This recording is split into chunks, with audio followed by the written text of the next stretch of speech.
get started. Al Pia Mavur, according to what we said before. And what did we say before? What we were talking about yesterday? That Moshe sending in the spies, scouts to Israel, and Joshua sending in afterwards, it was all stages in the conquering of the land of Israel. And the conquering of the land of Israel was also just a stage in the conquering of the whole entire world by the creator of the universe. Conquering in the sense that the whole world will become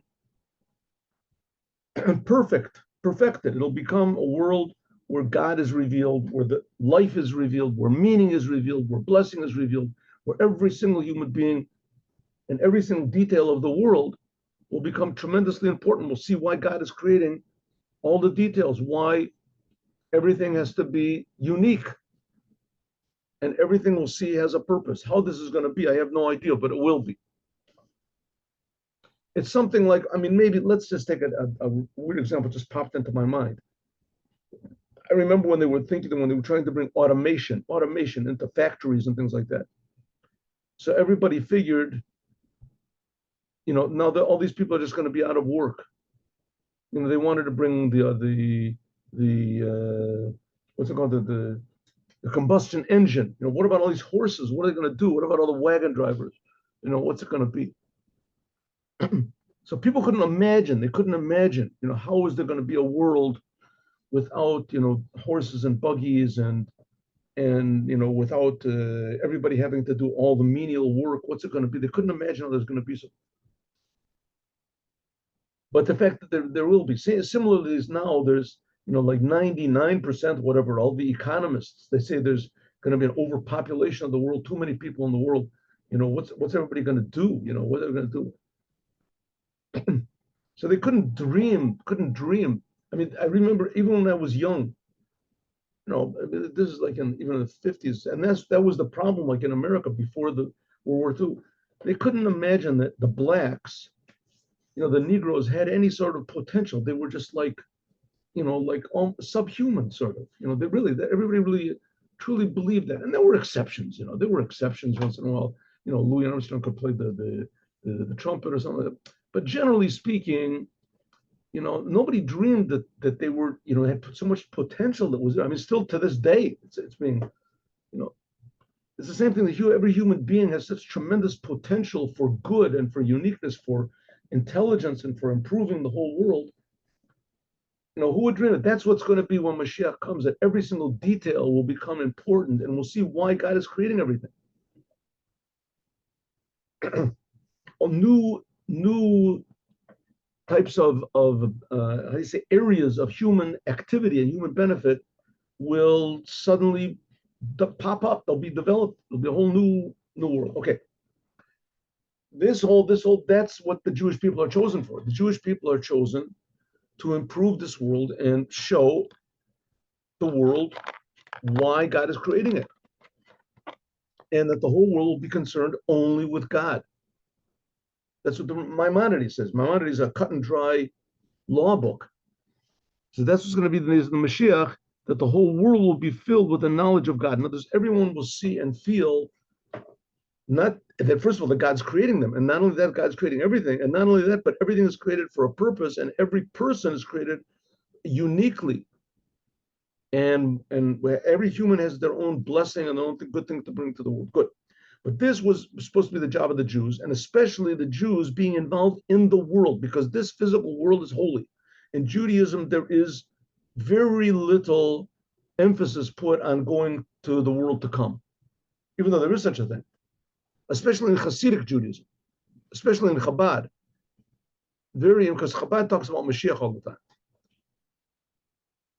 The only way one of the big claims, one of the big, complaints against religious Judaism, and to a degree it was a justified complaint, is that the religious Jews don't have anything to do with the world. Right? The Zionists said, you leave it up to the religious Jews, what are they going to do? How are they going to settle the land? They have no plan. They can make an army. What are you talking about? Right? Even though there were religious Jews here and they did settle the land, And religious Jews fought in the armies, up to, 2,000 years ago, since we got evicted from the land of Israel. They fought against each other also. The North fought against the South. So there is such a thing. We're seeing that there is such a thing now. I go and I sometimes appear and speak in the army. You see more and more are becoming religious. You see more fellows, in the combat units even. Okay, but the point of the matter is that we have to be involved also in the world. And there's different ways that have been developed through the course of Jewish modern history of how to do this. How to do this. But Chabad has their own way. And what's the way is to talk about God and to think about God and to realize that the main aspect of God is that he's creating the world. And that's the main emphasis of God, is that he's creating the world. God's main attention and value is in this physical world and what we do. That's where God's eyes are, on the world and on every single human being in it. But the Jewish people, they have to show this by being in the world and doing exactly what God wants in the world. That was supposed to be coming to the land of Israel, and it wasn't an easy task. And there took two stages. One stage was the scouts that Moses sent, and they came back and didn't really truly succeed in their job, and God got mad. But in a way, that's what God wanted, because that was a stage to teach us what not to do, what pitfalls await us in settling the land, namely our own egotism, our own personal considerations. God says this, but I think this. So God got very angry at them, telling us what not to do. But then afterwards, Joshua sent in the two spies, and the two spies, that shows an idea of unity and unifying God in the world. And one of those two spies he sent in, interestingly enough, was from the tribe of Levi, Pinchas, tribe of Levi.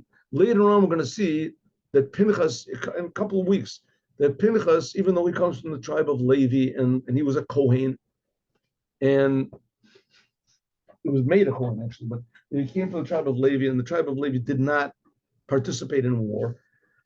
They weren't trained specially for war. As he was the one that eventually he killed what's it called, the Zimri, and we'll learn in a couple of weeks. And also the Levites, they were the ones who fought against the Greeks in the miracle of Hanukkah. But the miracle of Hanukkah, that's already occurring, what, how long? 1,000 years after this story is happening. Okay. So now, according to what we said before, Alpia Mavur,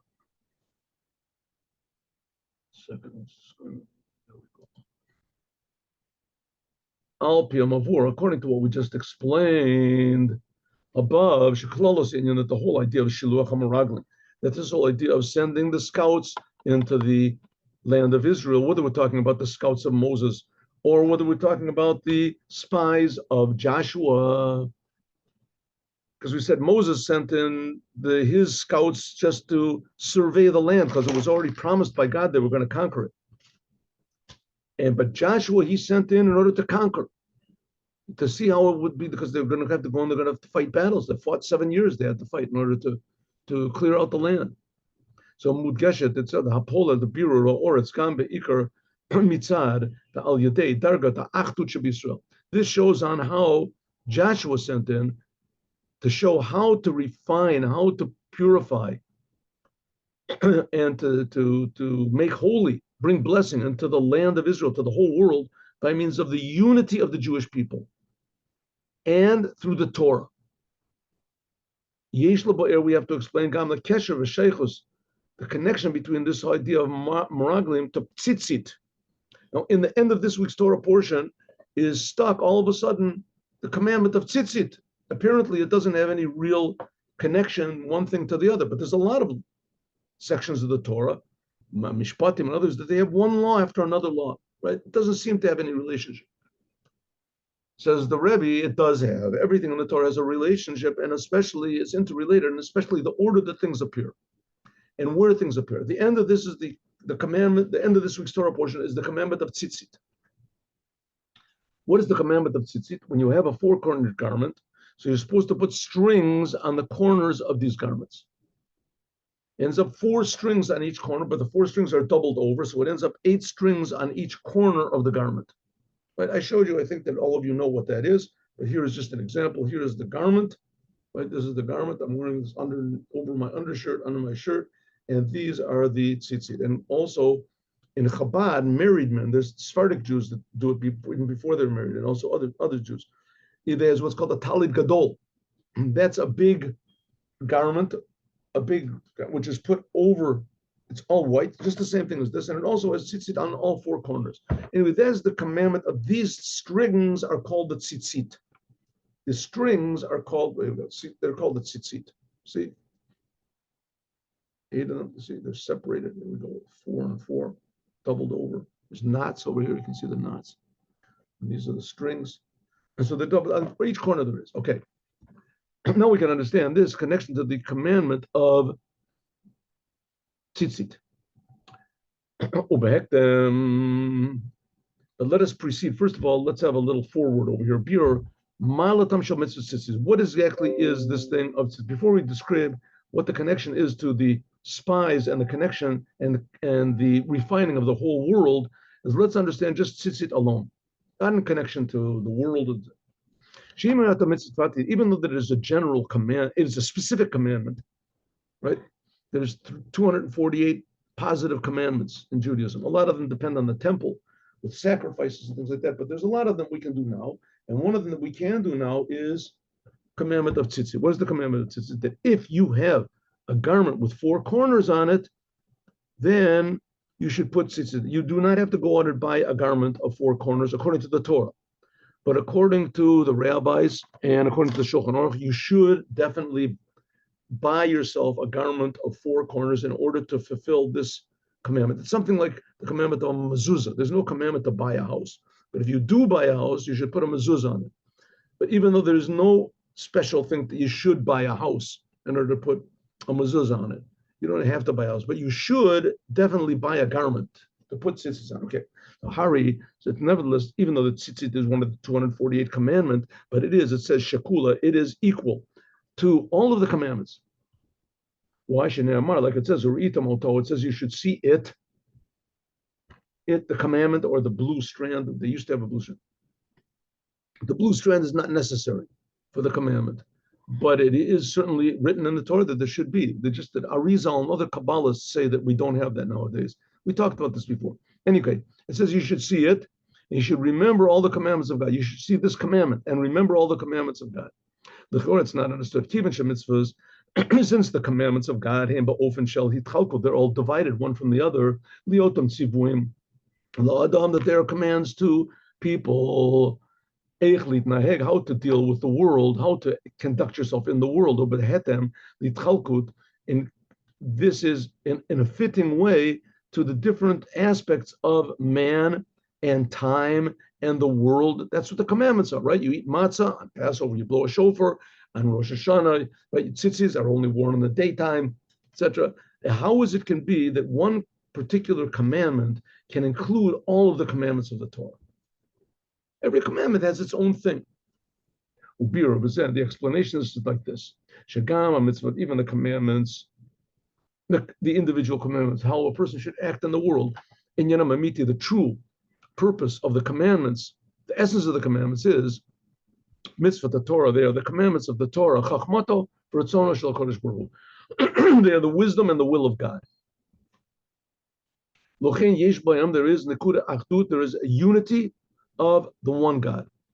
In other words, the commandments are not just aspects of Judaism and our heritage and our religion and our faith and etc. Those things are also true, but that's not the essence of it. The essence of the commandments are, this is what God wants right now. This is God's will and God's wisdom. And just to remind everybody, God is creating us. God and his will and his wisdom are one. Inyan Zeh, this Nikar is revealed in a revealed way in Tzitzit. How you can see the oneness of God. That's the purpose of all the commandments.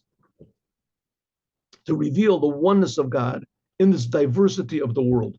the commandment of tzitzit expresses this more than the other. Like it says, you should see this commandment of tzitzit, and you remember all the commandments of God, that by means of seeing the tzitzit, that the number of tzitzit is, the word tzitzit is 600, Tzadik Yud, Tzadik is 90, Yud is 10, so you have 100, Tzadik Yud, another 100, and Tov is 400, so that makes 600. Ushmona chutim, there are 8 strings, like I showed you, and there are 5 knots, like I also sort of showed you. See, these are the knots here over there. See, knots, 1, 2, 3, 4, and there's one over here on the top. 5 knots, right? 5 knots and 8 strings. And we got our strings, right? Showed you the strings. 1, 1, 2, 3, 4 here. 1, 2, 3, 4 here. You see it? 1, 2, there it is, 4. See them? 1, 2, 3. Anyway, making a little trouble for me. Okay, so there we go. We got 8 strings. We got 600. That's tzitzits. We have 8 strings. 4 knots. No, it's 4 knots. No, I mean 5 knots. No, 5 knots. 5 knots. Yeah. Want to see them? Here we go. Count them. Count them. Count the knots. Ready? No, I know there's 5 knots. 1. 2, here's 1. This is the garment, right? Here's 1. Here's, where is it? 1, 2, 3. 1, 2, 3, 4, and 5. Right before the tzitzit come out, there's the 5th one. You see it? I have to hold it on so I can't do this. It's 1. Right. Here's 1. Here is 2. Here's 3. Here's 4. Here's 5. Okay. That's the custom to do it that way. Okay. 5. It says it's 8 and 5. 8 and 5 is 13. 13 and 600 comes out to be 613. That's the number of the commandments. So it's 600. So we see we have unity, one commandment that unifies all of the others, signifies all the other. The mitzvah is Hashem, mitzvah is the Torah. This is the will and the wisdom of God. But tzitzit from tzitzit is drawn down also in the other commandments, namely that the reason that we do it is not just because of the division. It's one individual commandment and regarding to one individual aspect of God, but mitzad nekudat achdut, because of the unity in them. That's generally speaking the garment that you put it on that covers your whole body. Lamantis grew in order that you should remember and do all the commandments of God. Shasita kol mitzvahs, doing the commandments should be in the way of my commandments, mitzvotai, my commandments. So the purpose of the commandments is not just that this is a Jewish ritual or Jewish heritage, which it also is, but the point is that this is what God, the creator of the universe, is creating the universe for. That's what the Jewish people are chosen for, that we should do the commandments, and by doing this, we bring God's oneness into the world. God, this is also the whole purpose of the sending of the 12 scouts of Moses, that's the end of our Torah portion, Shagam Avoda, that even the individual service of every tribe, right, because there was 12 spies, each one represented his tribe, so that's division. But nevertheless, they should all go in together. They should all go together. They all went together and saw all 12 went and saw each individual portion of the land of Israel. Chadurav and Nekudas Achdus, there should be unity. Shalamaylam Yischalkos, unity which is above any sort of division. Kamudgash Bakach Nasi, the call Shevet, Holech Latorah Oretz Kula, that the leader of every tribe went with all the other tribes, and they saw lands which weren't really their land, right? The Nasi from Kaleb ben Yefuna, he was the Nasi from Yehuda, so he went and he saw Reuven and Shimon and all the others. Gama Chalakim, the Shara Shvatim, they saw unity. According to this, now we can understand what we can learn now, today, me and you, every single Jew. There has to be a unity of the Jews and the Torah. And the Torah. Okay, this is a point. What does it mean, unity? Unity means there's something above that unites everybody, right? Unites everybody. Like, I remember a long time ago, I saw this, what was it? I don't know, a mafia movie or something like that. Anyway, so one of them did something wrong, one of the people in this, and the other guy got mad at him. He said, "You never get mad at anybody in the family, right? Because you're in the family unites everybody. That's right. That's what it's supposed to be, right? In the family. Oh, I remember I saw a long time ago the movie The Vikings. Remember? Oh, yeah, I think it must have been, I don't know how old I was. This is before I was religious for sure. But anyway, that in the end, there's these two, Kirk Douglas or whatever, he's one of them, and he's fighting a battle against somebody else. And suddenly the other guy looks in his eyes and he realizes that he's his family, that they have the same father. And he looks at him and he was about to kill him. And the last minute he doesn't because he realizes his family. Can't do it. In other words, something above which negates all differences. Well, that's the way it's supposed to be with the Jewish people. What is it that negates all differences? Every Jewish person, I mean, every human being is different, but by the Jews, it's really accentuated. Right? To make unity among the Jews is near impossible. Every human being is made in the image of God. Well, every Jew is called the son of God. The son of God. So it's like all these sons arguing, each one thinks he's going to be the king or he is the king or whatever. What could possibly unify them? So the answer is, that's why they say, it's so ridiculous, these ideas. The Jews are trying to take over the world and they have this conspiracy to take over the world. I mean, you just can't get two Jews to agree on almost anything. Two Jews, and here you got millions of Jews. Anyway, what can possibly unify? The Rebbe is demanding there should be unity among the Jews. What could unify the Jews? That we're all representatives of the creator of the universe in the world. We're all scouts. According to this, we can understand something about every single Jew. Gam avoda pratis, even the individual service of every single Jew. Like we say, every Jew's personality is totally different. Kafi, how they are divided one from the other. Kolel yuchad, especially lidatcha, like it said, like God said to Moses, send the spies. You make the opinion according to your opinion. God wanted Moses to be an individual. Not just, you don't have to just keep doing what I say all the time, Moses. Now you call the shots. When you want to settle the land of Israel, you have to do it from yourself. You make the decision. I want you to make the decision according to what I want, but I'm giving you how do you say the chance of decency that you can make your own choice. The main thing of a human being is his free will, that he can choose. And it says that every person, every Jew, their personalities are totally different. There has to be permeated this feeling of unity, which is above any division, like it is in loving every Jew and the unification of every Jew. And it's supposed to be ideally that you love every person, but like we say, love begins at home. And if you can love every Jew, then you can love everybody else. A person, a Jew, should think in his mind, you should think, who am I really? What decision should I make? You have to understand that what the other person needs. Main thought should be how to help others, whether spiritually, whether physically.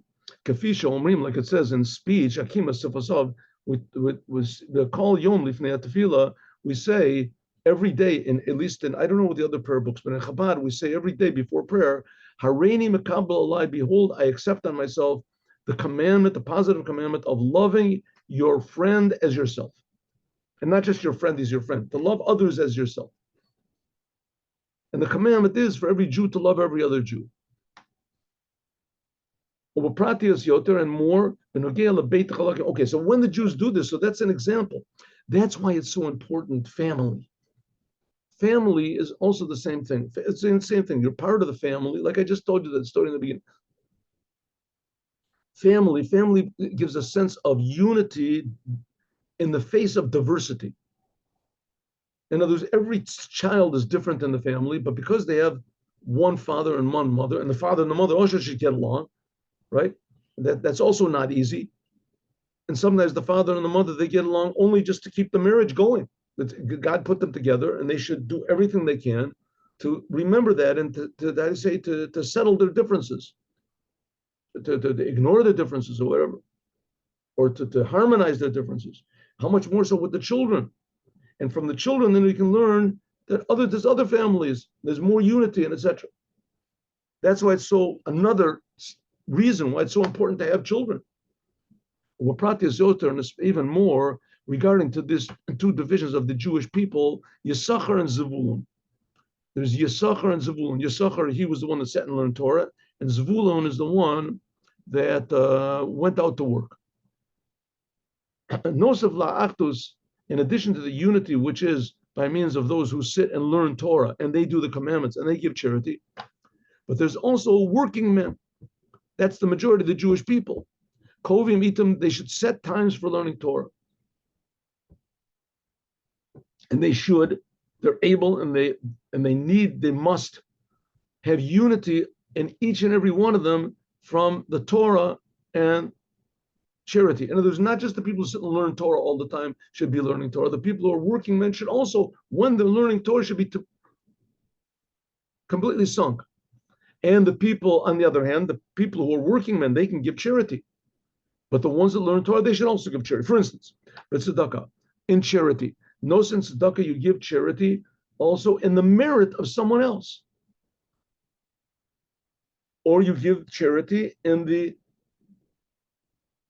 for the benefit of others. I give this for the sake of such and such, for the sake of a family, for the sake of that many of the Jewish people, or of many Jews, there's some people that God gave them blessing with richness, ashirus muflaga, with tremendous richness. Shenotnim tzedakah, that they can give charity for the merit of all of the Jewish people in the generation. Pruta achaz, you can give one dime or 5 dimes for every single Jew in the world. Right? They give $1 million and they say, I'm giving this $1 million. Let's see, how many Jews are there? Let's say how many Jews are there? 20 million Jews in the world. How many Jews are there in the world? 20 or 30 million Jews in the world. All right? So I'm giving 1/30th of a dollar goes to every $1 million. 1/30th of a dollar goes to every person in the world. What's 1/30th of a dollar? Is like a nickel, let's say 20th of a dollar, a nickel. So I'm giving a nickel for everybody, or I'll give more, I'll give $2 million, $21 million, everybody gets a dime, whatever it is. But halavaya should be that they should have more Jews like this. But Torah, shalomed Torah, and when you learn Torah, you should give charity. Learn Torah with others in a way that you teach many people. Al derech, like it says, ba'ad, until shemitzvahs, it's the positive commandment of the Torah that it says that on every single wise man of Israel, every person, Jew who knows anything, should teach his pupils, to the degree that your pupils are called your children. And we can even add on, that's the idea of unity. In other words, when you do things, do it for the sake of all the Jewish people. This idea of unity of the Jewish people and of the Torah is especially in learning the Rambam. Now here we got the Rebbe is stressing again this idea of learning the Maimonides every day. Interestingly enough, that no Jewish group took on themselves to learn Maimonides. There's a Jewish group that they learn Talmud every day, and there's some of them, the Hasidic Gur, they learn Yerushalmi every day. And there's a lot that learn the Shulchan Aruch every day. They have portions in it. The Lubavitcher Rebbe said we should learn the Rambam every day in a way that we can finish the Rambam every year. 3 chapters a day, finish them. What's so special about the Rambam? Rambam is Rabbi Moses ben Maimon. He wrote a book, the only book in Judaism that has all of the laws of the Torah, all the laws about the Holy Temple, about the sacrifices, about the ritual impurity, the Tzorat, the Moshiach, laws that nobody else deals with. Learn though, like the custom is, that now it's become spread out, that we learn 3 chapters every day, that all the Jewish people unify with learning the whole entire Torah. That's the Rambam has the whole entire Torah, that he gathered the Torah Shabal Peh Kulo. That's what the Rambam said, that this is all of the laws of the Torah. It says that from Moses until Moses ben Maimon, which Moses ben Maimon was 850 years ago, and Moses was 3,300 years ago, that there was nobody like Moses ben Maimon. Anyway, like it's explained in great length in another place, and even more, that the unity of the Jewish people and the unity of the Torah, by means of spreading out the deep teachings of the Torah, Hasidut, and the inside of the Torah, Satim, the Torah, the secrets of the Torah, in other words, the godliness in the Torah. She'al Yadada, by means of this, there's made unity of the inside, the soul of the Jewish people, and the soul, so to speak, the inside of God. What's the inside of God? The outside of God is that He creates the world. What's the inside of God? That He creates the world for a purpose. And that purpose is revealed in every single detail of the world. That's what Hasidut Chabad talks about. That's why it's called Torah Mashiach. So this be spread outward. Till the furthest, there can't be any further than it. Especially in our generation, also here in America, the lower part of the globe.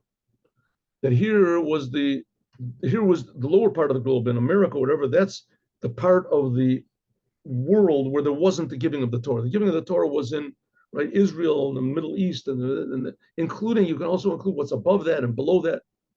But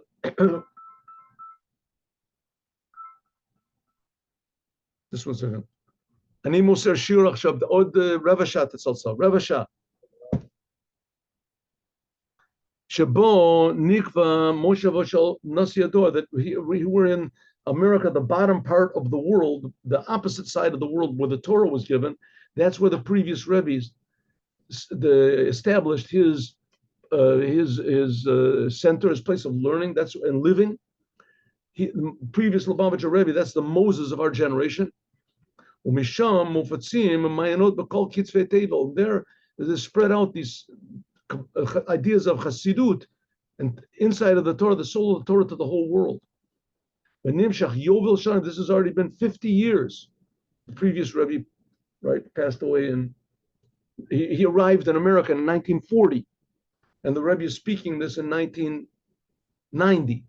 So it's 50 years. Yovel is 50 years.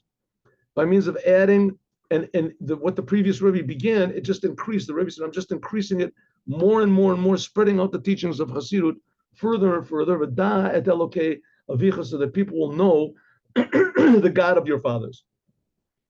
Like it said, Moses should know, you should know, it should be your free choice that you choose what's right. By means of that, Tochim, we immediately, we reach that time that the whole world will only be concerned with knowing God alone. Therefore, the Jewish people will be very wise. That's what the Rambam says. The Jewish people were very wise because the purpose of the world will be to know God. So the Jewish people might not be too good at mathematics. I mean, there are some that are. They might not be too good at medicine. They may not be good. There are certain Jews that are good. But what every Jew is good at is God. Every Jew is good at knowing God. Every Jew. What's the proof? Go up to a non-religious Jew and say to him, you know, God exists. God is real. He'll say, what are you talking about? You don't know what you're saying. Right? Go up to a non-Jew and say, you know what, God exists. Say, okay, you know, you believe whatever you want to it. You know, that's what your belief is. My belief is the opposite. You have a proof, right? A Jew, you say, guys, what are you talking about? They're nuts. You're sick. That's it, right? That's the Jews. If you talk about God, oh, everybody gets excited. And that's the way it used to be up to a couple of days ago. Maybe everything has changed. But that's the way it used to. It says the Jewish people will be great. Why? Because it inside of every Jew, it's churning around over there. You know, God must exist. He must really be important. And I'm sure that it's not so. How do you say? I didn't say God is dead and I don't believe in him or something. There's some. The Jews will understand the knowledge. They'll realize the dot. They'll realize the reality of God according to each person. Like it says, Malay or it's the whole world will be filled with the knowledge of God. And so it should be to us that immediately on this day, today, Shabbos Parsha Shlach, right? That's when the Rebbe was speaking. Mitkaim, it should happen immediately. We shouldn't have to be a thing that we have to wait. It's going to be a process and it's going to be very gradual and they're going to have elections or whatever. No, immediately can be B'Pol Mamash, Habasura, the announcement in the Parsha Shavua, Bisar La'em Shenichlas Oretz. You're going to go into the land of Israel. Apart, like it says, not on Hashem biyado, but they know it's talking about Joshua going into the land of Israel. God has put the land in our hands. The whole entire land of Israel. Gam namogo kol yoshvei haaretz lifanenu. Also, is free. All of the opposition has melted. Kalal, and especially that every single moment that we're in exile, in this exile, we're standing. We demand that there should be the wholesomeness of the land of Israel. And regarding to dividing the Israel like it was divided up over there, that we should not even think not to talk about for sure, not even think about giving away any part of the land of Israel to the nations of the world. And all the Jewish people, the Rebbe was very, very adamant about. Like it says, the Moshiach is going to fight the battles of God. The Rebbe was very, very adamant that we should not give 1 inch of land of Israel to anybody. The land of Israel belongs to God. It doesn't belong to us. We can't give it away. And not only that, it's dangerous to do so. It's foolish. And we see that it's foolish. And God has to do all sorts of miracles in order to protect us. But no, you got to give away Gaza to the Arabs. Now there's this thing of, the Jews are evil and they're bad. Get rid of all of our enemies at once. Pop, that's it. The land of Israel is ours. Everybody will scream for a while. I remember when Begin, he bombed the atomic plant in Iraq. The whole world was against us. Everybody, the whole United Nations, how could you do that? It's an act of war. And Begin ignored everybody. And finally, in the end, I think when he passed away, or I think after that, they all admitted that they made a big mistake and that they were sorry. And also that they yelled and they screamed, nothing bad came out of it. And the same thing is, the land of Israel belongs to God. The Jewish people belong to God. We can't go against what God says, right? And think that it's going to succeed. But we did go against what God said. And amazingly, just a couple of weeks ago, they shot, 1,000 missiles. You know what that means? They shot from the land we gave them. They shot 1,000 missiles at us. And the Iron Dome only intercepted like 70-something% of them. And who intercepted the other 30%? The God of Israel. All the Jewish people will then come to the land of Israel in completion. Complete shlemos b'shlemos. We'll get not only the land of the 7 nations, like God gave to Joshua, but he'll give the land of the 10 nations, like he promised to Abraham. Also the Keni and the Kenizi and the Kadmoni. That'll be this. Then land of Israel will be divided into 13 parts. Levi will also get a part, and the land of Israel itself will go to Jerusalem. The land of Israel will be the Holy Land. From there, we'll go to the Holy City, Jerusalem. We'll go to the Holy City, Ir HaKodesh, that will never be divided up to any of the tribes. From that, we'll come to the Holy Mountain, Har HaBayit, to the Holy House, the Beit HaMikdash, the Shlishi, the 3rd temple. And there we will sacrifice a Thanksgiving sacrifice, that all of the Jewish people went out from exile. From the exile. All the Jewish people went out from the imprisonment and the self-imprisonment of exile. And then we will give wine libations. This week's Torah portion also talks about the wine offerings.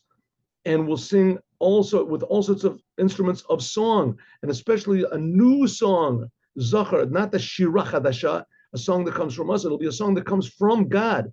The Geula, that'll be a redemption, that there's not after it any exile. No Jew will want to leave the creator of the universe. And there, Lomdim, everyone will learn a new Torah. What do you mean a new Torah? Will feel the godliness in every single word of the Torah. People won't be able to come and twist the Torah anymore.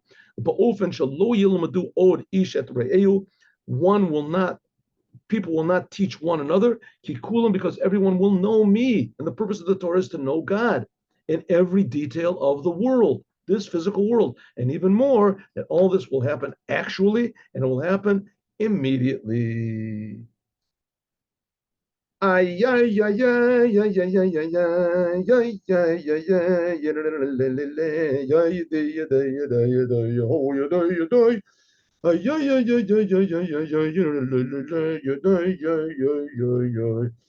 now we'll learn the Yom Yom. We got the Yom Yom.